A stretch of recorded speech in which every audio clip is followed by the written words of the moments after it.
मुल्क भर की तरह शदात कोट में भी जश्न ईद मिलादुन्नबी सल्लल्लाहु अलैहि वसल्लम नहायत अकीदत व एहतराम के साथ मनाया गया। वस्सलाम अलैका या रसूलल्लाह वला अलैका वसाहब के अबला सही 12 रबीउल अव्वल ते असांजो प्यारो मदीना वारो मुस्तफ़ा सल्लल्लाहु अलैहि वसल्लम ॿिन्हिनि जहान जो सरदार हिन ॾींहं ते साईं जी आमद थी आहे। असां गुनाहगारनि जो यतीमनि जो यार आहे जेको असांजो सुहिणो नबी क़बर में बि सहारो आहे, हशर में बि सहारो आहे, क़यामत में बि सहारो आहे। अॼु असां उन जी ख़ुशी विलादत बासात वॾे जोश ऐं ख़ुरूज सां मल्हायूं था। वरफ़अना लक ज़िक्रक आमनतु बिल्लाहि सदक़ल्लाहुल अज़ीम। इश्क़ नबी पाक जो ज़रड़ो मिली वञे, इश्क़ नबी पाक जो ज़रड़ो मिली वञे, चुमण लाइ नबीअ जो दरड़ो मिली वञे। इन खां वधीक छा खपे हिन गुल ग़रीब खे जे नंढड़ो मदीने पाक में घरड़ो मिली वञे।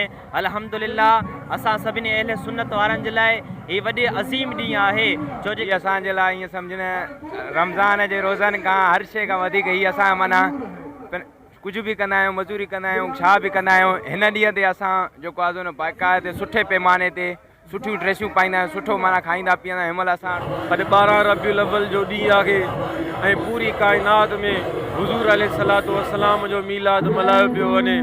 अॼु हर मुसलमान जे लब ते मुस्कुराहट आहे, हर मुसलमान ख़ुशी मल्हाए रहियो आहे।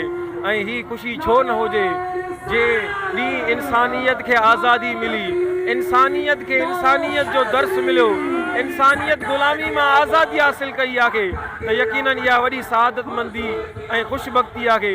निसार तेरी चहल पहल पर हज़ारे ईदे रबीउल अव्वल सवाए इबलीस के जहाँ में सभी तो खुशियाँ मना रहे हैं। अल्हम्दुलिल्लाह शहर शदात कोट में प्यारे आका मोहम्मद मुस्तफ़ा सल्लल्लाहु अलैहि वसल्लम जी विलादत की खुशी में हर तरफ़ खुशी खुशी आहे। पूरे आलम इस्लाम में दुनिया में खुशी मल्हाई वेंदी आहे। हाणे भी शहर शदात कोट में मुख़्तलिफ़ तंज़ीमूं शदात कोट में रैली की शिकिल में ईद मिलादुन्नबी मल्हाइनि थियूं।